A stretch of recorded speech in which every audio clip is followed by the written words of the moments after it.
Anong klaseng tao ang pwede mo maging asawa?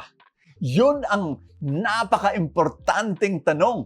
Lalong-lalo na kung ikaw ngayon ay nandun ka na sa stage na, oo nga, Brother Bo, I'm of age already.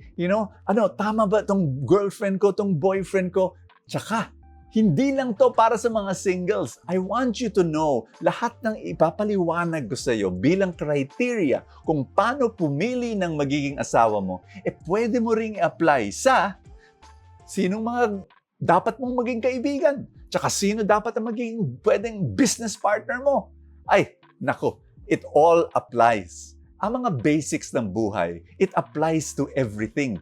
Kaya, ito ang itatanong ko sa iyo ngayon. Sino ba ang dapat mong maging asawa at ano ang ginagamit mong bilang criteria? May ikikwento ko sa inyo.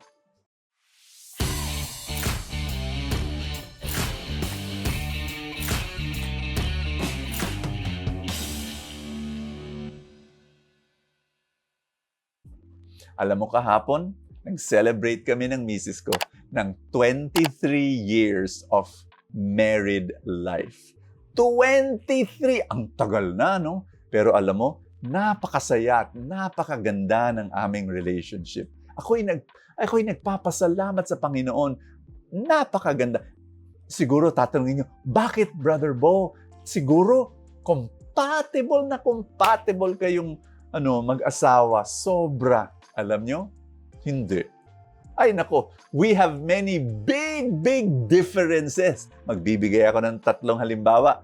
Number 1, siya, napaka-expressive emotionally.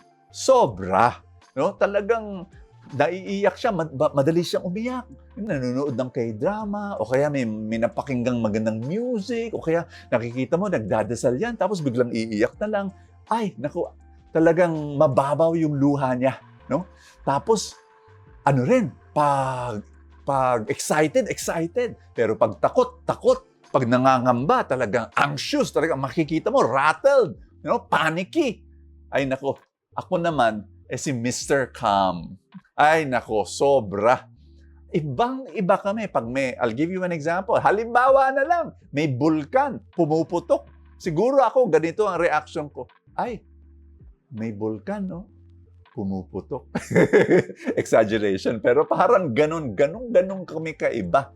Number 2, napakadetalye ng misis ko.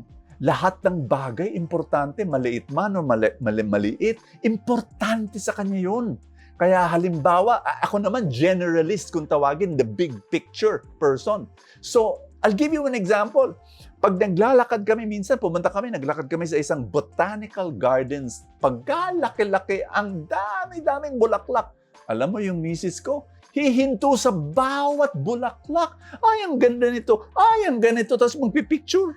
Tapos ang picture niya, hindi lang minsan. Hindi lang isa. Dapat may horizontal, may landscape, may picture na kasama siya, may picture na hindi niya kasama.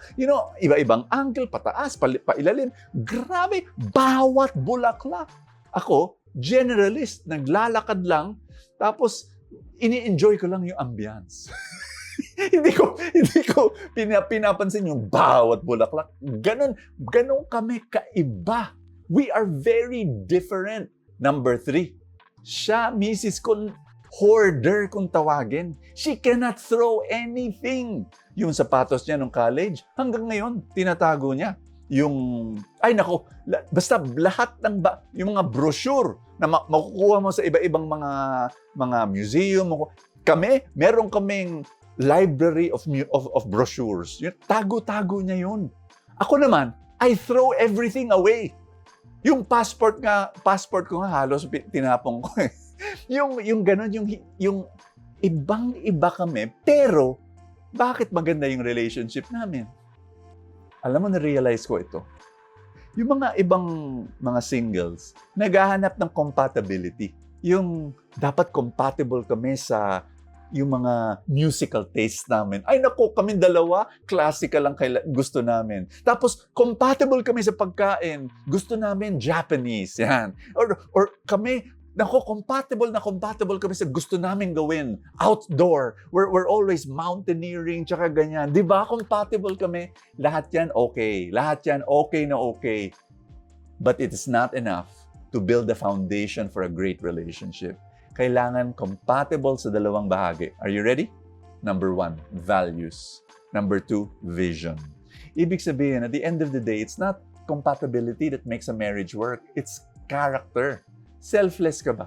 Kind ka ba? Respectful ka ba? Faithful ka ba? Honest ka ba? Yun ang pinaka-importante. Compatible ba kayo? Doon! Pangalawa, vision. Yung anong gusto nyo na mangyari sa buhay nyo 5, 10, 20 years from now. Alam mo kami ng misis ko, because of our relationship with God, importante, yun ang number 1. Tapos, anong gusto ng Panginoon, yun ang gusto namin gawin. So, it's very important that you are compatible in terms of your values and vision. And I pray for you. Alam mo yung gospel ngayon, ganun ang sinasabi ni Jesus na sinabi niya, huwag niyo isipin na magdadala ako ng kapayapaan. Hindi. I come with a sword. Alam mo, he was talking about the persecution during that time. Alam mo, if there is a clash of values, there will be a clash in the relationship. And I want you, I pray that as you focus on God and you make God number 1, ang laking advantage yan sa relationship. Pag dalawa kayo, you make a decision, si Lord ang number 1 sa buhay nyo, napakaganda sa relationship. I want to pray for all your relationships. Are you ready? In the name of the Father, and of the Son, and of the Holy Spirit. Amen. Panginoon, pakibless lahat ng mga relationships. Right now, sa lahat ng mga kaibigan ko na nagdadasal ngayon, I pray for each one of them. I ask you, Lord God, that you shape their character, Lord God, into, yes, honesty and responsibility and selflessness and kindness, Lord Jesus. Thank you. Fill them with your love. And I pray that they make you the number 1 in their life. Amen and amen. In the name of the Father, and of the Son, and of the Holy Spirit. Amen.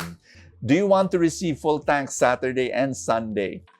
Join us. Become a Full Tank supporter. Click the link that says support now sa ilalim ng video na to in Facebook. O kaya, if you're watching this through YouTube, click the button join. Maraming salamat. I will see you tomorrow.